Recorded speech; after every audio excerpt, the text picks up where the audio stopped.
Diario Crónica presenta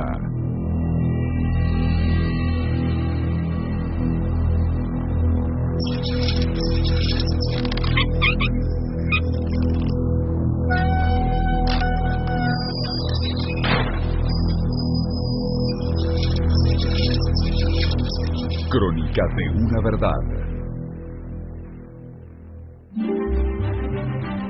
Un 29 de julio de 1963, Héctor Ricardo García formó parte de la aventura más apasionante del periodismo argentino.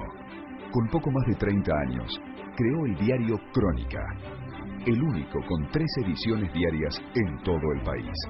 En menos de 5 años, Crónica lograría una imponente tirada de 700.000 ejemplares diarios. El éxito se debió a la información que brindó sobre el peronismo. La mañana estaba El Mundo, La Prensa, La Nación, Clarín, nadie, todos Contreras a Perón. Y sale Crónica matutina y poco a poco empieza a nombrar a Perón.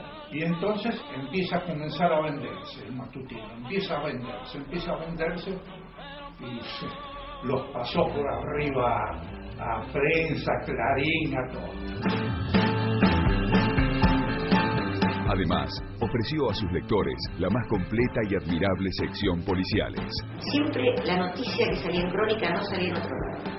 El de prejuicio para tocar cualquier tema, acá todo servía. Una de las frases famosas es que decía la gente, decía, mire, Crónica es un diario que chorrea sangre. Y yo decía, no chorrea sangre, lo que chorrea son noticias. Los títulos que tenía, que impactaban de Crónica, lo fueron haciendo de a poquito a los otros diarios. Fue un verdadero maestro del periodismo. A fines del año 1974, se produjo la clausura del diario Crónica, acto de evidente limitación y censura a la libertad de expresión ante el silencio ominoso de otros medios. No condenaban ni hacían solicitadas, sino que usufructuaban el espacio vacío. Se dispuso la clausura del diario Crónica por una noticia que evidentemente no le habrá querido gustar en ese momento el gobierno de Isabel Perón. En lugar de hacer la noticia amplia, como debe ser, la hace cortita. Parece una noticia policial y no era una noticia policial. Crónica estuvo un año sin salir, pero mantuvo la estructura para esa cantidad de ejemplares, con sueldos y personal, y tuvo que empezar de nuevo. Héctor Ricardo García, sin salir del diario, seguía pagando los sueldos. Seguimos cobrando y nosotros pudimos seguir morfando. A los 2 meses sale el diario Última con todo el mismo personal de Crónica y con la misma línea de Crónica, ¿no? Es decir, seguimos trabajando, por eso que nunca sentimos en algo que es sensible al trabajador, que es el bolsillo. El daño fue evidente. La contundencia de las cifras revelan la envergadura del perjuicio. Crónica vendía 700.000 ejemplares diarios, la mayor tirada mundial de habla hispana. Clarín vendía 150.000 ejemplares diarios. Luego de la clausura, Clarín pasó a vender 600.000 ejemplares diarios. Recibió la migración casi instantánea de nuestros lectores. Para más datos, hasta reformó estilo y contenidos para así reforzar este movimiento hacia sus páginas. Clarín dio un cambio total, cambió la diagramación, cambió el estilo, cambió todo. Yo trabajaba en Clarín a la tarde y en Crónica a la mañana. Y sí, sin ninguna duda cambió. Clarín antes, la tapa de Clarín estaba dedicada pura y exclusivamente a acontecimientos internacionales. Y después lo empezó a copiar. Un crecimiento basado en la desgracia de otro. En este caso, nos tocó a nosotros, el diario Crónica. Yo, después de tantos años de experiencia como periodista, creo que Clarín siempre fue funcional al programa de turno. Bueno, ahora se está cambiando. Con el obvio no, pero ¿por qué? No por una cuestión periodística, sino por la cuestión de cuidar los negocios. El diario vuelve a la vida el 17 de diciembre de 1975, momento en que la Suprema Corte de Justicia dejó sin efecto su clausura. No repuesto aún de aquel impacto, en el año 1976, Clarín y La Nación, junto a La Razón, adquieren la mayoría accionaria de Papel Prensa. El presidente de la Nación, junto a autoridades de la empresa, procede a cortar la cinta con los colores nacionales. De esta manera queda así inaugurada.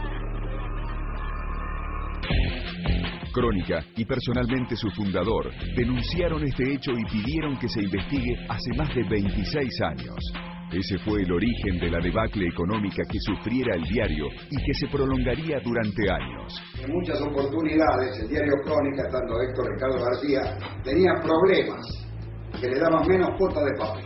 Y a veces salía chiquitito y evidentemente eso molestaba mucho, no solamente a los que lo hacían, el diario, sino a los clientes, a los que lo compraban. Crónica había quedado muy sofocada por la entrega del papel y muchas veces nosotros nos íbamos a la vereda del diario a esperar a que llegara el camión con la bobina, porque no se sabía si al día siguiente salíamos. Entonces cuando veían doblar ahí por Brasil al camión, que venía con la bobina, era como si un griterío era una cosa eufórica. Una euforia era como, bueno, un día más. En 1984, Héctor Ricardo García, el creador del diario Crónica, fue entrevistado por Hugo Guerrero Martínez en A Solas. La Nación, Clarín y La Razón son socios del gobierno de este y del anterior, y del que va a venir en Papel Prensa, una empresa que vos sabés bien que fue curiosamente, entre comillas, adquirida, y que nunca se investigó, ni nunca se averiguó, ni nadie se preocupó de saber cómo llegó a manos de los actuales propietarios.